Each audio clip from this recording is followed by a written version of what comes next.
नमस्कार, मैं हूं आशीष श्रीवास्तव और आप देख रहे हैं टॉप न्यूज। इस समय हम कचहरी प्रांगण में खड़े हुए हैं। आप हमारे पीछे जो देख रहे होंगे जनता को, ये जनता है जो कि ये चौथे चरण के चुनाव में मतदान करेगी और ये कचहरी में किसी न किसी समस्या को लेकर यहाँ पर प्रकट हुए हैं, क्योंकि ये मतदाता हैं, इनको इसीलिए देवता का दर्जा दिया गया। ये अपने क्षेत्र से एक सांसद को चुन के भेजेंगे। आज हम इनसे बात करेंगे कि क्या जो यहाँ पर मुद्दे हैं या क्या किन मुद्दों को लेकर ये अपने एमपी को चुनेंगे। क्या नाम है आपका? मुकेश कुमार यादव। मुकेश जी, आप कचहरी आए हैं, कोई ना कोई समस्या रही होगी। जी, मैं एसडीएम साहब के यहाँ आया था। और रही बात राजनीति की, तो समाजवादी का जो गढ़ हुआ करता था वो गढ़ खत्म हो चुका है। समाजवादियों के पास अब कुछ नहीं बचा है। बेटी से लेके बच्चों तक को लेके आज की तारीख में घर घर वोट मांग रहे हैं। और ये अब उन्हें दिखाई देने लगा कि मेरे पास कुछ नहीं है, तब घर से निकले। पहले भी अखिलेश जी जब शासन सत्ता में थे तो 5 साल में एक दौरा किया था केवल इटावा जनपद का, जो कि अपने आप को पैतृक घर बताते हैं इटावा का। उसमें केवल एक दौरा 5 साल के कार्यकाल में किया था नुमाइश पंडाल में। उसके बाद 5 साल नहीं दिखाई दिया। उसका प्रमाण जनता उनको दे रही है। और आने वाला समय भी यही रहेगा कि मेरे यहाँ से भारतीय जनता पार्टी अच्छे वोटों से जीत के जाएगी। भारतीय जनता पार्टी तो राम के नाम पे वोट मांग रही है और सपा पर आरोप लगा रही परिवारवादी पार्टी। विकास के नाम पे भी काम हो रहा है, विकास के नाम पे भी हो रहा है। ये फ्लाईओवर बन रहे हैं इटावा जनपद में, रामनगर का हो चाहे अशोक नगर का हो, ये सब कहाँ से हो रहे हैं? विकास नहीं हो रहा है। तो स्टेशन का सौंदर्यीकरण हो रहा है, कैसे हो रहा है? मुद्दे क्या रहेंगे इस बार? कोई मुद्दा नहीं है, विकास कर रही है सरकार, कोई मुद्दा ही नहीं है। सरकार को पश्चिम में वोट मिल रहा है। आपका क्या नाम है? मेरा अंश नाम है।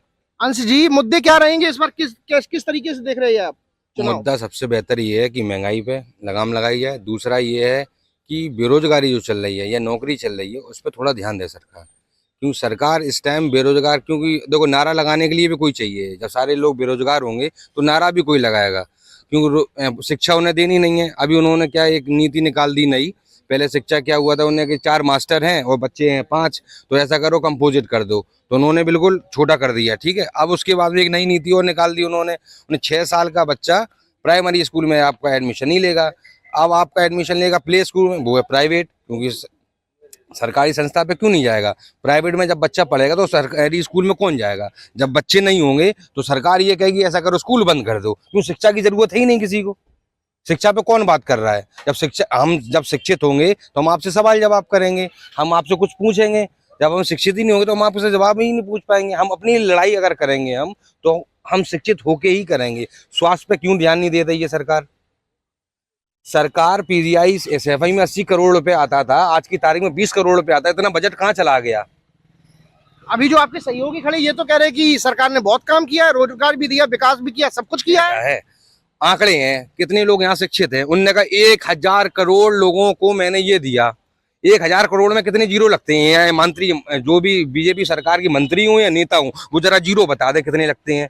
उन्हें आंकड़े नहीं पता है, कितने आंकड़े देने हैं उन्हें। 1000 करोड़ 1500 करोड़ रुपए इस हिसाब से बातें करते। तो जनता बेवकूफ है, नहीं जानती है भाई। आप कोई भी आपके पास डाटा है तो क्लियरिटी बताइए। आप सिर्फ गुमराह करते हैं। आप क्या करते हैं? 5 साल तक देखो पाकिस्तान पे कोई बॉर्डर पे कोई हलचल नहीं होती है, कोई मीडिया नहीं दिखाती है, कोई कुछ नहीं दिखाती। जैसे ही चुनाव आ जाता है वैसी हलचल बढ़ने चालू हो जाती है। उन्हें पाकिस्तान बेरोजगार है, पाकिस्तान अरे साहब, हम अपना घर देखेंगे, पाकिस्तान देखेंगे? हम अपने पड़ोसी को देखेंगे कि यहाँ से 500-700 किलोमीटर की व्यवस्थाएं बताएंगे कि वहाँ कैसी चल रही है भाई? हम नहीं बता पाएंगे। भाजपा कह रही है हम तो राशन दे रहे, 2030 तक राशन देंगे। कोई एक बहुत सिद्ध पुरुष थे, उन्होंने कहा था जिस देश में फ्री का राशन बिकने लगेगा वो देश कभी उन्नति नहीं कर सकता और गुलामी की ओर जाएगा। आज से पहले जो 500 साल मान लो अंग्रेजों ने गुलाम किया, आज हम फिर गुलाम होंगे अगर बीजेपी सरकार रहेगी। ये आज नहीं जनता समझ रही है। क्यों? यहाँ बड़े बड़े लोग पैसे वाले बन रहे हैं, छोटे नहीं बन रहे। गरीब तो मर रहा है। क्यों? गरीब 300 कमा रहा है, उसको राशन फ्री दे दिया आपने। उनने क्या करना है? रिक्शा वाला है, उन्होंने क्या करना है? हमें कि 200 रुपए वहाँ खर्च करना है, 100 रुपए अपनी जेब में रखे। आप बताइए तो क्या राशन के नाम पे जनता भुखमरी का कगार पे आ रही है? हमारे मित्र है अंश यादव जी। 2 लोग होते हैं, एक जो काम करते हैं, एक जो जीवन भर विरोध करते हैं। तो देश की जो विपक्षी पार्टियां हैं इस समय, उनके पास न तो कोई मुद्दा है न काम करने की क्षमता है। सबको पता है जब कोरोना आया था तो हमारे इटावा के जो राष्ट्रीय पार्टी है उसके नाम नहीं लेंगे, जो एसी में बैठ के, बोलिए नाम लीजिए। हाँ, वो एसी में बैठ के केवल बता रहे थे कि किस जनता को भ्रमित कर रहे थे, जबकि बाबा जी क्या कर रहे थे, हर डिस्ट्रिक्ट का व्यक्तिगत दौरा कर रहे थे। एक सिंगल आदमी आप बता दो जिसे राशन ना मिला हो। इनके लिए उस गरीब से पूछो, जब ठंड में जनवरी का महीना आता है, वो राशन घर में होता है तो उत्ते किससे सुकून की नींद आती है। आप कहते फ्री में बांट रहे हो। भाई मूलभूत जरूरत है मजदूर आदमी की, वो भी चाहता हम हफ्ते में एक दिन आराम करें। नहीं तो आदमी के केवल राशन देख के वोट देगा, विकास नहीं देखेगा। ऐसा है, आप देखिए, जब आपका 150 करोड़ की आबादी है, भारत विकसित देशों में नहीं था, विकासशील था। 10 सालों में स्थिति कहाँ पहुंची है। सबसे पहले आपको रोड अच्छी चाहिए। देखिए आप बेटावम देख लिए, वो बात नहीं बोलेंगे, पहले फिक्स जगह पे रोडें बनती थी, अब आप कहीं पे भी चले जाओ, पर्याप्त बजट। अंतिम बात, एक छोटी सी व्यवस्था होती है घर में, बहू बेटी को सुरक्षित करती है, जिसे शुद्ध हिंदी में बोलते हैं शौचालय, उसे पूरा करने में 70 साल लग गए देश को। विकास हुआ है 10 सालों में? विकास हुआ है? विकास हुआ 10 सालों में? नहीं नहीं बहू, नहीं हुआ। क्यों? क्यों नहीं? बेजा कह रहे हैं, सीधी सीधी बात कह रहे हैं कि घर बैठे रहे और राशन मिल लो, और गैया खाई खेत सो को करे है। अच्छा, उसके लिए हाँ। कुछ नहीं किया? इसके लिए क्या किया? हमारे गांव सड़क देख ले चले, हमारे गांव शौचालय देखिए चले, अभी चलिए। कौन सा और- गाँव है आपका? हमारा गांव बरियार बढ़िया। तो वो क्या लोकसभा की क्षेत्र में नहीं आता है? आता है। तो ये तो कह रहे हैं कि विकास हुआ, अरे बहुत तो हुआ। हमारे गांव चलिए, आप हमारे साथ चलिए, हम अपनी पेट्रोल से लिवा चलेंगे। हाँ, फिर दूसरी जगह रोजगार दे रहे, हाँ। 1 लाख भर्ती गाड़ी पेपर लीक करा दिया, अरे कहाँ रोजगार है? एक सिंगल आदमी ऐसा बता दो जिसके 10 अच्छा। रुपए लगे हो। तो- सूचियां बनती थी आपकी सरकार तो में। जो हाँ पेपर लीक हुए कई बार हाँ, हुए, तो ये हाँ। पेपर लीक किसने करा दिए? क्या ये सरकार प्रशासन का काम है पेपर लीक कराना? पेपर लीक क्यों करा दिए भाई? आपसे पूछ रहे हैं, आप इटावा में एक ऐसा आदमी ढूंढ के लाओ जो बोले कि पुलिस भर्ती में 100 रुपया लगा था। पहले सूचियां बनती थी सफाई में, फलाने की सूची में नाम होगा तब आप भर्ती में जाएंगे। अब कोई बता दे सिंगल ये आदमी। सवाल पेपर लीक का है। ये पेपर हम लीक उसी क्यों? का जवाब दे रहे हैं। आप हमारे मित्र हैं भाई, आप बोल रहे हैं पेपर लीक, ये हमारा आपका सिस्टम है, लीक हो सकता है, लेकिन उसके बाद उनके साथ क्या हुआ? अभ्यर्थियों का क्या हुआ जिन्होंने फार्म भरा था? गलती होना स्वाभाविक है, किसी व्यक्ति हो सकती है, लेकिन गलती के बाद परिणाम की आप देखिए, जब जब गलतियां हुई हैं सरकार ने दूनी ताकत से उस परीक्षा को पूरा कराया है। पेपर लीक के बाद कई अभ्यर्थी तो फांसी पे लटक गए। नौजवान गांव में बैठा है, हष्टपुष्ट है, पड़ोसी की सेटिंग है, हम हष्टपुष्ट घर पे बैठे हुए हैं, फलाने की सूची में नाम आया, 5 लाख दिए, वो व्यवस्था अच्छी है। भ्रष्ट कोई भी हो सकता है, पेपर लीक होने के बाद कई अभ्यर्थी फांसी पे बराबर सरकार काम कर रही है। फांसी पे लटक गए, उनका क्या है? किनका? जो अभ्यर्थी पेपर लीक होने के बाद जो पेपर नहीं दे पाए वो फांसी पे लटक गए, उनका क्या होगा? विरोध करना अलग चीज है, उस चीज को सुलझाना अलग चीज है। सरकार जब बड़े स्तर पे काम करती है तो स्वाभाविक कोई गलतियां होती हैं, लेकिन जब जब बाबा जी की सरकार में कोई गलती हुई है उसका परिणाम सबको पता है। बुलडोजर चले लोगों के घर में। बताइए, गलती हुई तो बुलडोजर चल गए। समस्या ये है उनका मैनिफेस्टो ये बहुत अच्छा है। उन्हें कि 150 करोड़ आबादी है। अब उसमें उन्होंने कहा ये चौधरी साहब का मकान है साहब, ये तो चौधरी साहब बहुत सारा पैसा कमा रहे हैं। अब बाबा जी का बुलडोजर आया उसको गिरा दिया, एक लोगों का गिराया, अब जिसमें कम से कम 1000 लोग खुश हुए। क्यों? वो इसलिए परेशान थे कि चौधरी साहब ज्यादा कमा रहे थे, इसलिए उनका तोड़ दीजिए। अच्छा हुआ, सरकार बहुत अच्छा कर रही है। क्यों? उन्हें यही चाहिए जनता को, क्यों उन्हें तोड़ना है और 1000 लोगों को आवाज उठानी है।